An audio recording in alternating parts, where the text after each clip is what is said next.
할렐루야. 우리 곁에 계신 분 인사하겠습니다. 6월 한 달도 은혜로 충만하십시오. 네, 이제 반년이 딱 되어가는 또 시점입니다. 우리의 신앙과 믿음을 한 번 더 생각해보고 여러분 결단할 수 있는 계기가 되는 한 달이 되시기를 바랍니다. 자, 오늘은 믿음이 답입니다. 계속해서 우리 신앙의 답이 뭐냐, 그걸 말씀드리고 있어요. 성도가 가진 최고의 자원이 있습니다. 그건 바로 믿음입니다. 우리는 믿음으로 구원받고 믿음으로 응답받고 믿음으로 복을 받습니다. 하나님은 우리가 믿음대로, 믿음의 분량대로 역사하십니다. 하나님이 사람을 쓰시고 사용하시는데 정확히 말하면 그 사람의 재력이나 능력이나 어떤 재능을 쓰시기보다는 그 사람의 믿음을 사용하십니다. 내 믿음의 크기에 의해서 내가 믿는 하나님이 제한돼요. 자, 내 믿음의 분량이 큰 만큼 하나님은 그 믿음의 분량대로 역사하시고, 그래서 이 믿음의 그릇은 크면 클수록 좋은 거죠. 한 아버지가 간질로 인하여 고통당하는 자녀를 제자들에게 데리고 왔습니다. 근데 제자들이 못 고쳤어요. 그때 예수님이 믿음 없는 세대를 책망하면서 그 간질과 귀신을 쫓아내 주셨어요. 이후에 제자들이 조용히 예수님께 물었습니다. 우리는 어찌하여 쫓아내지 못하였나이까? 마태복음 17장 20절에 말합니다. 이르시되 너희 믿음이 작은 까닭이라. 진실로 너희에게 이르노니 만일 너희에게 믿음이 겨자씨 한 알만큼만 있어도 이 산을 명하여 여기서 저기로 옮겨지라 하면 옮겨질 것이요 또 너희가 못할 것이 없으리라. 아멘. 너희의 믿음 때문이다 라고 분명히 말합니다. 여러분, 믿음만 있으면 태산 같은 문제를 할지라도 그 만난 문제를 해결할 수 있는 역사가 일어날 줄로 믿습니다. 즉 예수님께서는 믿음이 있으면 못할 것이 없다라고 하셨어요. 그러나 이 믿음은 사람인 우리가 스스로 만들어낼 수가 없습니다. 어떤 내 소원이나 목적을 상정해주고 그것을 끊임없이 될 거야, 될 수밖에 없어, 되새긴다고 그 믿음이 만들어지는 게 아니에요. 성경적인 믿음은요, 믿음의 대상에 대한 인격적인 신뢰를 말합니다. 사람의 심리학인 적극적인 사고방식, 긍정의 힘, 그건 스스로가 그렇게 생각하는 거예요. 할 수 있어, 될 거야. 하지만 성경이 말하는 믿음은 그 믿음의 대상을 알고 하나님을, 그것을 근거로 하나님을 향하여 살아가는 삶이 여러분 믿음인 거예요. 성경에는 수많은 사람들이 등장합니다. 그러나 이 사람들은 하나같이 다 죽은 사람들이. 왜 죽은 자의 이야기를 우리에게 해줍니까? 그것은 그들은 죽었지만 그들의 삶의 이야기는 죽은 것이 아니라 지금도 살아계신 하나님을 통하여 우리 가운데 역사하고 있다는 걸 말씀해줘요. 왜냐? 그 당시 하나님은 하나님을 믿었던 그들의 믿음을 통하여 일하셨기 때문에 오늘도 이 성경을 통하여 하나님을 인격적으로 만나고 하나님을 참되게 믿는 자리에 나아갈 때 우리에게도 역사하신다는 겁니다. 자, 그렇다면 이 귀한 믿음 어디로부터 출발해야 될까요? 첫 번째로는 이겁니다. 하나님은 계시다. 그러므로 하나님을 찾으라. 하나님은 계세요. 그래서 우리는 하나님을 찾아야 돼요. 오늘 본문 6절은 우리가 잘 아시듯 에녹의 믿음에 대한 부가적인 설명입니다. 앞서 에녹은 평생 살아가며 하나님을 기쁘시게 하는 자라는 인정을 받았어요. 그래서 특별한 은혜를 입었습니다. 죽음을 보지 않고 하나님께로 가게 되었어요. 그 에녹의 믿음에 대해서 부가적으로 6절에 설명합니다. 오늘 히브리서 기자는 이 에녹을 믿음을 가진 사람이라고 자신 있게 말합니다. 그 이유에 대해서 뭐라고 말합니다. 그는 하나님을 찾았고 하나님이 상 주시는 분이라는 것을 그는 굳게 믿었기 때문이다 라고 말씀합니다. 여러분, 하나님을 기쁘시게 하는 것은 믿음과 필연적인 관계를 갖고 있어요. 오늘도 이 예배를 통하여 하나님을 기쁘시게 하기를 원합니까? 그러면 믿음으로 예배를 드리셔야 돼요. 믿음이 없이는 하나님을 기쁘시게 할 수 없어요. 믿음이 없이는 불가능하다는 거예요. 그래서 히브리서 기자는 오늘 이 에녹의 믿음을 통하여 우리의 믿음이 어디로부터 출발되어져야 되냐, 두 가지를 말합니다. 첫째는 하나님이 계시다는 것과 그 하나님을 찾으러 나아가야 된다. 하나님이 계시다는 믿음은 여러분 귀신도 알고 믿어요. 귀신도 알아요. 야고보서 2장 19절에 말합니다. 내가 하나님은 한 분이신 줄을 믿느냐? 잘하는도다. 귀신들도 믿고 떠느니라. 예수님께서 귀신을 쫓아내기 위해서 귀신 들린 사람 앞에 가자 그들이 먼저 말합니다. 당신은 하나님의 아들입니다. 귀신들도 알고 있어요. 이분이 예수 그리스도 하나님의 아들이시다. 하지만 귀신이 가지고 있는 믿음은 올바른 지식의 믿음이 아닙니다. 올바른 지식의 믿음은 뭐예요? 하나님이 누구냐를 아시고 그 하나님이 무엇을 원하는 것까지 아셔야 돼요. 믿음은 사랑이 있어야 됩니다. 순종이 있어야 됩니다. 하지만 야고보는 여러분에게는 이 순종의 믿음이 있습니까? 귀신들도 하나님을 믿고 떠는데 형식적이고 행위 없는 신앙을 책망하면서 이 말씀을 하고 있다라는 겁니다. 사랑하는 여러분, 하나님은 계신데 우리에게 하나님을 끊임없이 계시해 주세요. 그리고 하나님이 계심을 믿는 사람이 하나님을 찾게 됩니다. 하나님 계신다. 그래, 하나님 앞에 나아가자. 이때 하나님은 자기를 찾는 자들에게 상 주시는 분이라고 분명히 말합니다. 여러분, 여기에서 믿는 자와 믿지 않는 자, 성숙한 신앙의 사람과 미성숙한 신앙이 갈리게 됩니다. 하나님이 계심을 믿고 아는 사람과 그리고 그 하나님에 대하여 끊임없이 찾아 나가는 사람, 믿는 사람이에요. 성숙한 그리스도인입니다. 그런 사람들에게는 은혜의 상을 하나님이 주신다라고 말합니다. 여러분, 하나님과의 이 믿음의 관계는 부부나 친구와의 관계와 동일하게 적용돼요. 한마디로 말하면 신뢰가 없다면, 믿음이 없다면 우리는 상대방과 관계가 단절됩니다. 상대방을 기쁘게 할 수가 없어요. 즉 하나님에 대하여 우리가 관계 맺어져야 되고, 이 관계는 무엇으로 맺느냐? 믿음으로 맺는 거예요. 하나님의 존재를 의심하지 않습니다. 하나님이 눈에 보이지 않지만 지금도 나와 동행하고 계심을 믿습니다. 또한 하나님은 어떤 분이냐? 하나님을 찾아라고 말했을 때 하나님은 스스로 계신 분이다. 바로 유일신론이에요.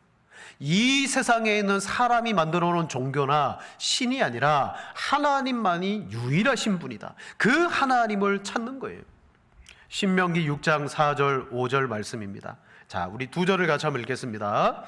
이스라엘아 들어라. 너는 마음을 다하고 뜻을 다하고 힘을 다하여 내 하나님 여호와를 사랑하라. 아멘. 하나님이 선포합니다. 이스라엘아 들으라. 내 하나님 여호와는 오직 유일한 여호와시다. 그러므로 너는 하나님을 찾아라. 마음을 다해라. 뜻을 다해라. 힘을 다해서 내 하나님을 사랑해라. 여러분, 하나님은 스스로 계시고 유일하신 분이에요. 우리로 하여금 하나님은 발견되시기를 기뻐하고 우리가 찾기를 원하세요. 그렇다면 하나님은 어디에서부터 어디까지 계실까요? 우리 흔히 생각합니다. 하나님은 계시지 않는 곳이 없다. 심지어 음부, 저 지옥에 가도 하나님은 거기에 계세요. 요나서를 보면 요나가 하나님의 명령을 받습니다. 너는 저 니느웨로 가서 멸망을 선포하고 그들에게 회개의 복음을 전해라. 그때 요나는 너무 마음에 안 들었어요. 원수 나라인 아수르 니느웨로 가라뇨. 그래서 그는 명령을 뒤로하고 다시스로 가는 배를 타고 주랭락을 쳤습니다. 웬일입니까? 그 배를 탄 그 바다에 폭풍이 일어났어요. 배가 거반 깨어지게 되었습니다. 이 환란 속에서 요나는 뭐 했느냐? 배 밑바닥에 내려가서 그 풍랑 속에서 잤다 그랬어요. 성경에서 잠이 들었다는 표현은 영적인 무지에 대해서 말할 때 주로 나타내는 표현입니다. 이때 선원들이 막 분주하게 이 배를 살려보려고 목숨을 건져보려고 애를 썼어요. 그러다가 야, 이 화가 누구 때문에 나타났냐? 제비를 뽑아보자. 그랬더니 요나가 뽑힌 거예요. 요나는 말합니다. 자신을 저 물에다가 던져라. 그리고 던졌죠? 하나님이 예배하신 물고기가 요나를 집어삼켰습니다. 이때 요나는 물고기 뱃속에서 이렇게 기도해요. 요나서 2장 6절. 내가 산의 뿌리까지 내려갔사오며 땅이 그 빗장으로 나를 오래도록 막았사오나 나의 하나님 여호와여 주께서 내 생명을 구덩이에서 건지셨나이다. 아멘. 요나는 물고기 뱃속을 통하여 산 밑바닥까지, 바다 가장 깊은 곳까지 내려갔다고 말합니다. 거기에 내려가 보니까 하나님이 계시더라는 거예요.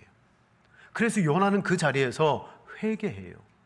여러분, 그 바다 깊은 곳을 유대인들은 뭐라고 말하느냐? 음부다, 스올이다, 지옥이라는 거예요.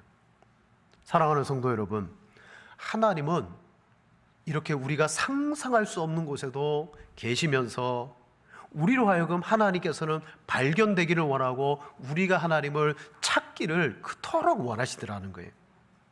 우리는 하나님을 찾아야 됩니다. 이 찾으라라는 단어인 에크제테오라는 이 말은 어떤 뜻이 있냐? 어떤 대상을 찾고 배우기 위해서 노력하다라는 뜻이에요. 즉 우리는 어떻게 해야 됩니까? 하나님을 간절히 찾되 그분의 뜻을 따르기 위해서 하나님이 어떤 분인가를 배워야 돼요. 그래야 진실된 마음으로 하나님이 이런 분이구나.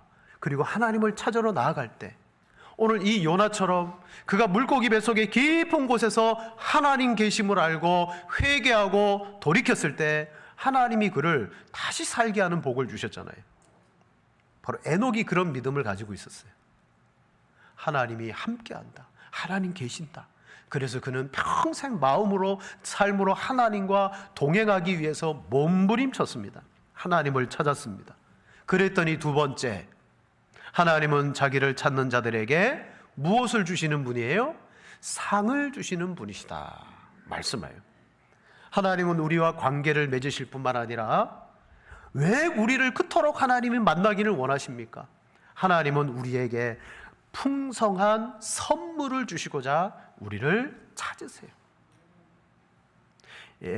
예레미야 애가 3장 32절 33절에 그가 비록 근심하게 하시나 그의 풍부한 인자하심에 따라 긍휼히 여길 것임이라. 주께서 인생으로 고생하게 하시며 근심하게 하심은 본심이 아니시로다. 아멘. 이스라엘 백성들이 언약을 깨트리고 하나님을 찾지 않았어요. 그 결과 저 동방의 바벨론을 통하여 이 유다 나라를 완전히 망하게 하는데 이때 예레미야가 그 멸망의 한복판에서 고통의 애가를 불러요. 그 애가가 뭡니까? 하나님이 우리를 이렇게 근심케 하시는데 그 풍부한 인자하심을 따라 긍휼을 베풀어 주실 거다. 왜냐? 하나님의 그 본심은 우리로 하여금 고생하게 하는 것이 본심이 아니시다. 근심하게 하는 것이 본심이 아니시다. 어떤 것이 본심이에요? 저와 여러분에게 선한 것을 주시고 상을 주시고 은혜 베푸시기를 원하는 것이 하나님의 본심인 줄로 믿습니다. 그런데 이스라엘은 하나님을 찾지 않았어요. 사랑하는 성도 여러분, 오늘 우리가 하나님을 찾는 대신에 이 세상에 하나님과 견줄 만한 것들을 얼마나 많이 찾습니까? 그래서 하나님 없이도 살아갈 것 같고 하나님 없이도 기쁘고 이 세상에 하나님 찾는 대신에 세상에 찾는 것들이 너무나 많잖아요. 그러나 그 끝은 다 뭐예요? 허무함입니다. 하지만 하나님을 찾으면 하나님께서는 우리에게 상을 주신다 그랬어요. 혹시 여러분 중에 고난당하는 성도가 계십니까? 인생의 고난과 아픔을 겪으시는 분, 여러분, 고난은 1차적인 의미가 뭘까요? 고난의 1차적인 의미는 내가 하나님을 찾아야 된다, 그 뜻이에요. 고난이 오잖아요. 여러분, 그 뜻은 내가 하나님을 찾으라는 뜻이에요. 야고보서 5장 13절에 말합니다. 너희 중에 고난당하는 자가 있느냐? 그는 기도할 것이요. 고난당하는 자에게 1차적으로 기도하라. 기도는 하나님을 찾고 구하는 거잖아요. 여러분, 고난이 없는 인생이 없어요. 이 고난을 맞았을 때 우리가 어떻게 대처하느냐가 중요한데, 여기에서 신앙인과 불신자, 성숙한 그리스도인과 미숙한 그리스도인이 딱 갈라지는 시금석이 되는 거예요. 고난에 대한 대처가 뭡니까? 내가 하나님을 찾아야 되겠다. 바로 그 믿음을 우리에게 불러일으키는 거예요. 하나님을 찾아. 그럼 하나님이 어떻게 하세요? 상을 주세요. 그 고난을 이길 능력을 주십니다. 피할 길을 주십니다. 야고보서 말씀에 의하면 고난 당하는 자가 기도하면 지혜를 주신다 그랬어요. 여러분, 고난은 우리의 힘으로 제어할 수 없는 문제입니다. 우리의 한계를 뛰어넘어요. 그래서 고난을 당하면 하나님을 찾는 것이 가장 복된 길인 줄로 믿습니다. 그럴 때 하나님이 그냥 보내지 않으세요. 하나님을 찾는 자에게 반드시 상을 주시는 분임을 믿습니다. 자, 두 번째로 믿음의 출발점은요, 하나님이 계시다, 하나님을 찾으라예요. 두 번째는 말씀으로 믿음을 세워야 됩니다. 말씀으로.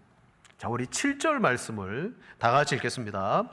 믿음으로 노아는 아직 보이지 않는 일에 경고하심을 받아 경외함으로 방주를 준비하여 그 집을 구원하였으니 이로 말미암아 세상을 정죄하고 믿음을 따르는 의의 상속자가 되었느니라. 아멘. 노아 방주를 준비해서 최초의 홍수의 심판에서 구원을 경험한 사람입니다. 근데 그가 어떻게 그 놀라운 하나님의 심판을 120년 동안 방주를 지으며 포기하지 않고 끝까지 갈 수 있는 믿음을 갖게 되었느냐?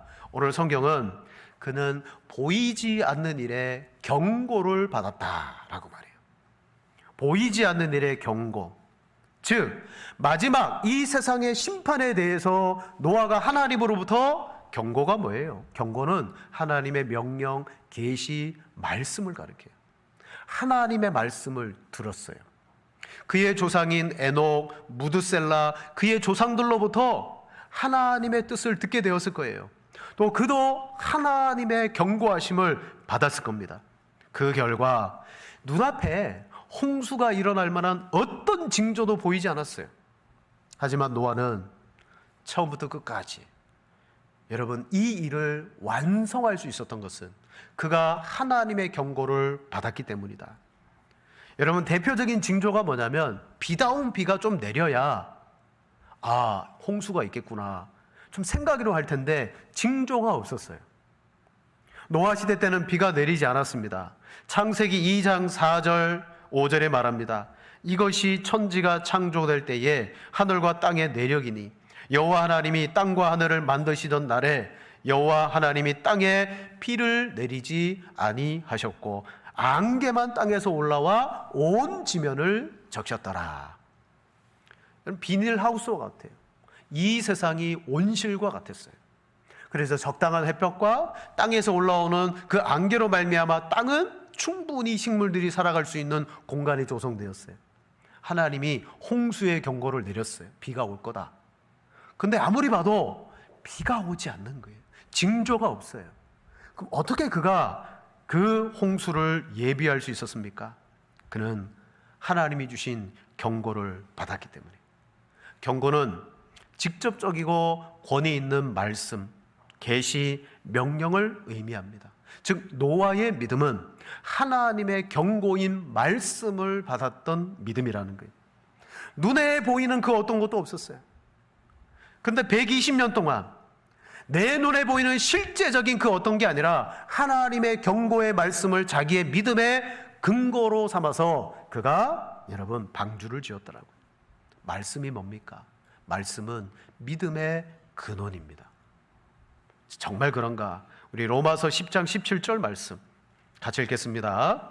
그러므로 믿음은 들음에서 나며 들음은 그리스도의 말씀으로 말미암았느니라. 아멘. 여러분, 믿음은 어디에서 나요? 들어야 돼요. 뭘 들어야 돼요? 하나님의 말씀으로 말미암는다. 노아는 눈에 보이는 것을 따르지 않았어요. 하나님이 주신 믿음은 그에게 주신 경고의 말씀을 따라서 그 말씀 붙들고 계속해서 갔던 것입니다. 자, 믿음은 말씀을 들어야 됩니다. 그런데 말씀을 그냥 들으면 믿음이 저절로 생기는 것이 아니에요. 이 시간도 말씀을 듣잖아요. 어떻게 하면 말씀이 믿음이 됩니까? 성경은 그 말씀을 받아들여야 된다. 여러분, 말씀을 들으면 마음으로 믿어지면 아멘합니다. 입술로도 아멘합니다. 그게 뭐예요? 동의합니다. 진실입니다. 믿습니다. 히브리서 4장 2절에 보면 하나님은 분명히 저 가나안 땅의 안식을 이스라엘 백성들 속에 주었어요. 말씀으로 약속하셨어요. 그러나 그들은 그 가나안 땅의 안식에 들어가지 못했다. 왜 못 들어갔냐? 첫 번째 이유를 이렇게 말합니다. 히브리서 4장 2절.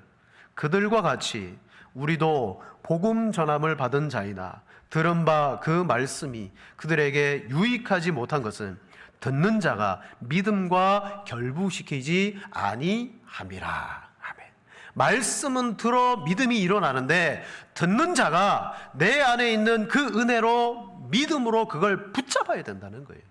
근데 이스라엘 백성들은 다 들었습니다. 같은 공간, 같은 시대, 같은 환경 속에서 말씀을 다 들었는데 광야 1세대들은 어떻게 했다고요? 듣기만 들었지 자기의 믿음으로 그 말씀을 붙들지 않았다는 거예요. 여러분, 오늘도 하나님은 말씀을 통하여 믿음을 발생시키십니다. 믿음은 듣는다고 자동적으로 생기는 것이 아니에요. 아, 그렇구나. 하나님이 계시구나. 하나님을 찾아야 되는구나. 내 인생의 중대한 실수는 여기 있었네. 생각으로는 하나님을 찾아야 된다라고 말하지만 내가 믿음으로 그것을 붙들지 않았네. 하나님을 찾아야지. 이게 경고로구나. 여러분, 하나님을 찾으시는 여러분 되기를 바랍니다.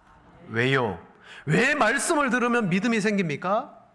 말씀이 하나님 자신이기 때문에. 단지 하나님께로부터 온 메시지, 하나님으로부터 주어지는 어떠한 그냥 2차적인 것이 아니라 성경은요, 말씀이 하나님이시라고 말해요. 요한복음 1장 1절에 말합니다. 태초에 말씀이 계시니라. 이 말씀이 하나님과 함께 계셨으니 이 말씀은 곧 하나님이시니라. 천지를 창조할 때 성자 예수 그리스도는 말씀으로 계셨어요. 하나님과 함께 계셨어요. 그 말씀이 육신을 입고 이 땅에 오셨어요. 곧 예수 그리스도는 누구예요? 하나님의 계시요, 하나님의 뜻이요, 하나님의 성품이요, 하나님의 목적이 되는 거예요. 인격으로 구현된 말씀이 바로 그리스도십니다.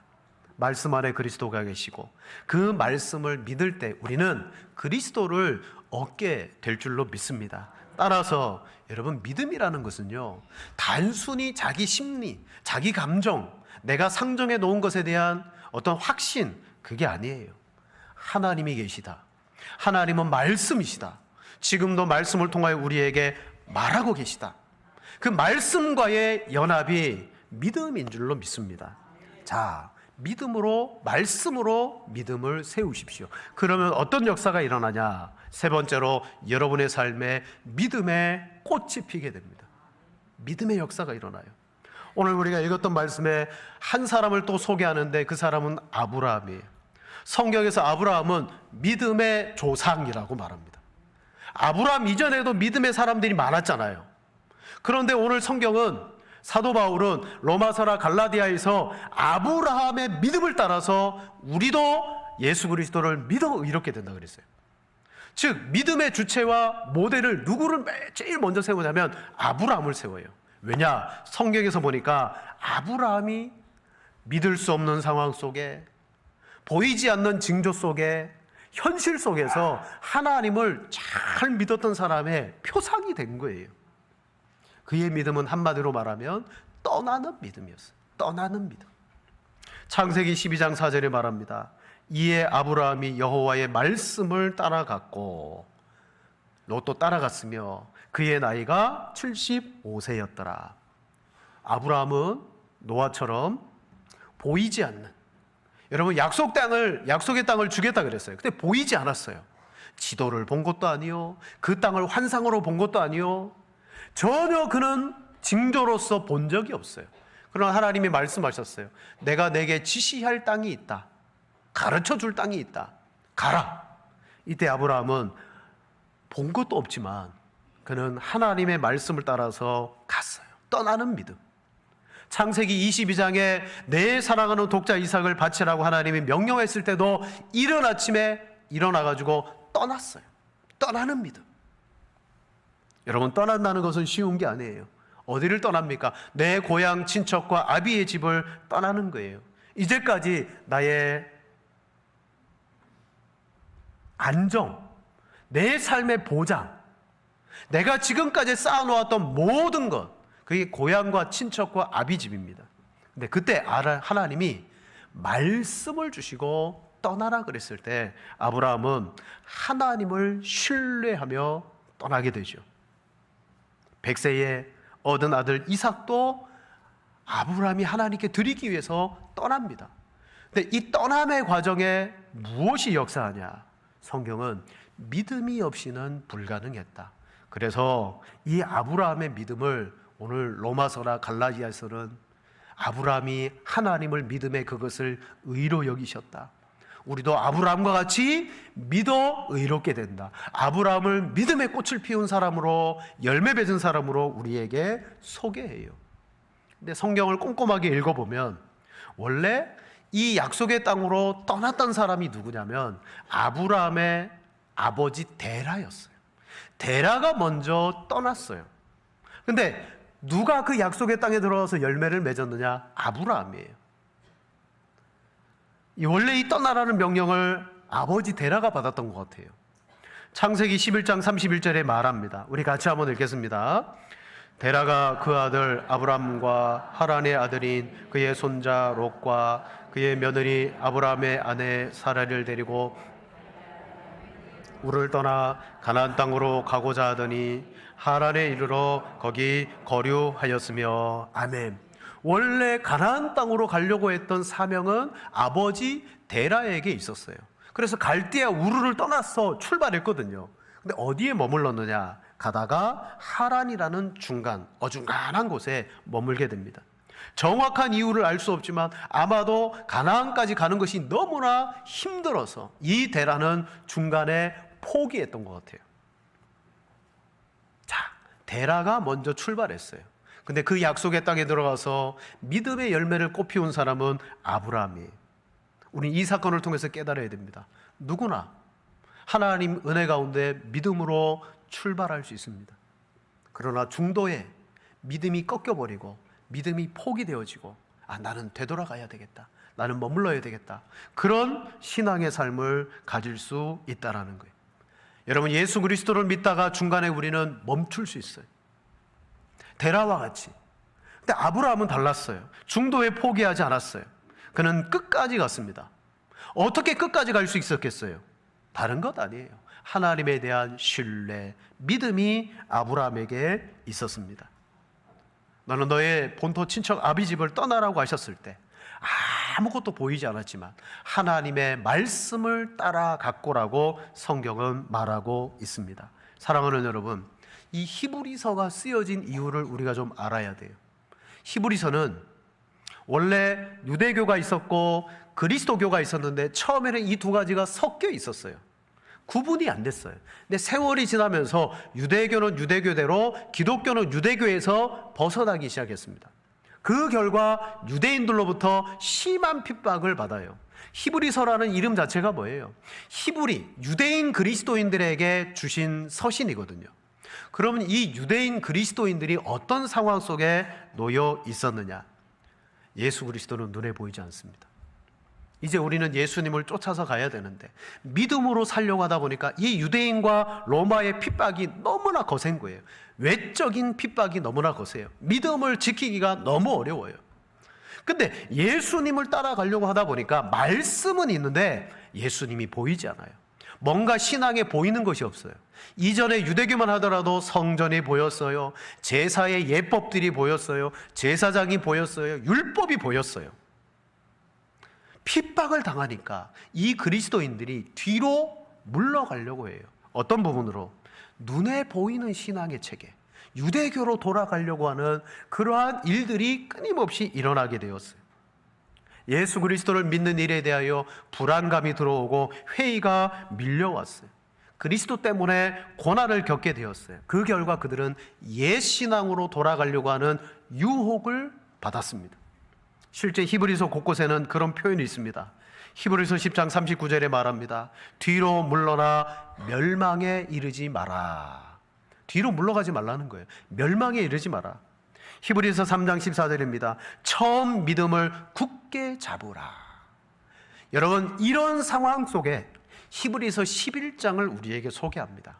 뭐요? 이 믿음의 선질들 모두가 눈에 보이는 징조가 없었고 손에 잡히는 뭔가가 없다 할지라도 하나님 계심을 믿었다. 하나님을 찾았다. 어떻게 하나님을 찾았느냐? 경고하심을 받았다. 하나님의 말씀을 붙들며 나아갔다. 그랬더니 그들이 믿음의 사람으로 꽃을 피우더라. 말씀을 마치겠습니다. 여러분, 오늘 우리가 신앙생활할 때 내가 믿음이 있는가? 내가 정말 하나님과 예수 그리스도를 제대로 믿고 있는가? 의심이 들 때가 많이 있을 거예요. 그러면서 뒤로 물러나려고 하는 우리의 신앙의 모습이 있어요. 기도도 하지 않고 말씀도 안 보고 예배도 등한히하고 신앙에서 이런 모습들이 조금씩 나타나는 이유는 뭐예요? 믿음이 뒤로 물러가고 있다는 거예요. 이럴 때 우리에게 뭐가 필요해요? 하나님이 계시다. 하나님은 곧 말씀이시다. 그 말씀을 통하여 내가 하나님을 만나야 되겠다. 성경은 이렇게 말합니다. 믿음의 주요 온전하게 하시는 예수를 바라보자. 제가 어렸을 때에 우리 할머니가 큰아버지 댁에 계셨댔어요. 저희 친아버지는 제가 9살에 돌아가셨어요. 타양에서 돌아가셨다가 저희 어머니가 고향으로 갔어요. 그래서 할머니가 계신 그 고향 땅에 같이 살았습니다. 큰 집과 저희 집의 거리는 한 40분 정도 걸어서. 근데 저희 아버지를 여의니까 저희 할머니가 저희 아이들, 저를 또 제 동생들을 얼마나 불쌍하게 여겼겠어요. 아버지 없이 어머니 밑에서. 가난했죠. 그 당시에는 용돈이란 걸 몰랐고 그냥 밥 한 끼 먹으면 그냥 족한 줄로 알았죠. 근데 큰 집에 가면 할머니가 꼭 찾아오면 이 주머니에 쌈짓돈 100원, 200원 탁 주는 거예요. 세상에 그걸 받아본 적이 없는데 할머니한테 가면 이걸 주는 거예요. 근데 큰 집에는 문제가 있어요. 큰아버지가 계신데 학교 선생님이 있었어요. 근데 큰아버지가 그렇게 제가 무섭게 느꼈어요. 큰 집에는 가서 할머니한테 100원, 200원 용돈을 좀 받아야 되겠는데 큰 집에 가려니 큰아버지가 너 공부하고 있냐? 이 한마디에 막 가슴이 철렁철렁하죠. 알고 있었어요. 아, 할머니한테 가면 용돈은 주신다. 그래서 제가 이렇게 썼습니다. 큰 집에 가면 할머니가 계시고 할머니께 나아가는 손자마다 100원씩 받느니라. 그 두려움이 있었지만 뭘 바라보고 갔느냐? 할머니한테 가면 안아주고 품어주고 100원 싹 넣어주고 그것 갖고 맛있는 거 사 먹고 아무것도 아닌 것 같지만 오늘 우리가 하나님 앞에 나아가면 상을 주신대요. 믿음을 따라서 여러분의 믿음의 분량이 있습니다. 뒤로 물러가지 마시고 하나님께 나아가는 복된 성도 되시기를 축복합니다. 기도하겠습니다.